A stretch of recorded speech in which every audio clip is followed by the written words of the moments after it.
எல்லாருக்கும் வணக்கங்க. இந்த நாள் வந்து இவ்வளோ மோசமாக இருக்கும்னு நான் எதிர்பார்க்கல.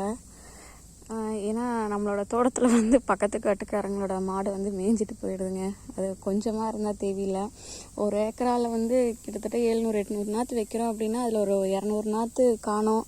எங்கடா இங்கே இருந்த கிணத்த காணோங்கிற மாதிரி தான் இருந்துச்சுங்க பார்த்ததும்.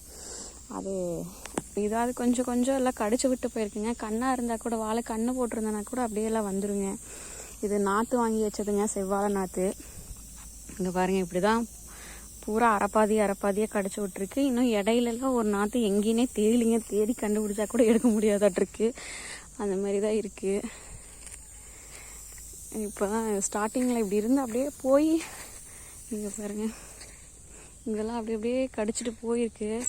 ஒரு லைன்லலாம் ஃபுல்லாமே காணோம். எங்கடா இங்கே வச்சோமா இல்லை நம்ம வைக்கலையா அப்படிங்கிற மாதிரி தான் இருந்துச்சு பார்த்ததும்.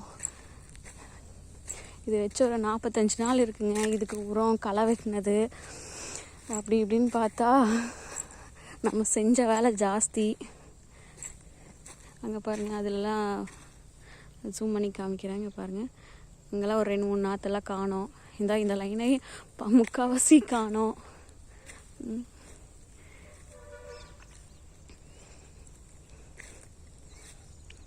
இதான் அந்த லைன்லேயும் பாதி காணோம். சுத்தமாக பிரித்து மேய்ஞ்சிட்டாங்கிற மாதிரி தான் இருக்குங்க.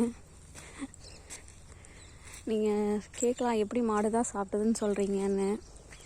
பட் அதுக்கான ரீசன் என்னென்னா அதோட கால் தடை இருக்குங்க. இதோ தெரியுதுங்களா உங்களுக்கு?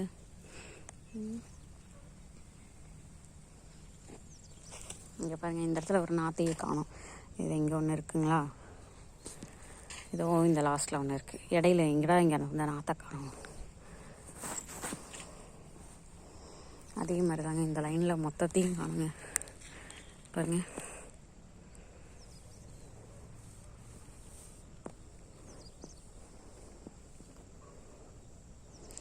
வெறுங்காடாக இருந்தால் கூட விட்டுட்டு போயிடலாங்க, வந்து மேய்ஞ்சதுன்னா என்னமோ பண்ணிட்டு போகிறாங்க அப்படின்ட்டு. பட் வெள்ளாமக்காட்டில் வந்து மேயும்போது நம்மளுக்கு நம்ம செஞ்ச வேலைக்கான அர்த்தமே எதுவுமே இல்லாமல் ஆயிடுது பார்த்தீங்களா?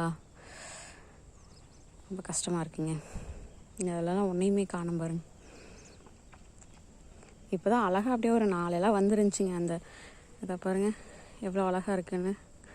காடேகம் இதே மாதிரி தாங்க இருந்துச்சு.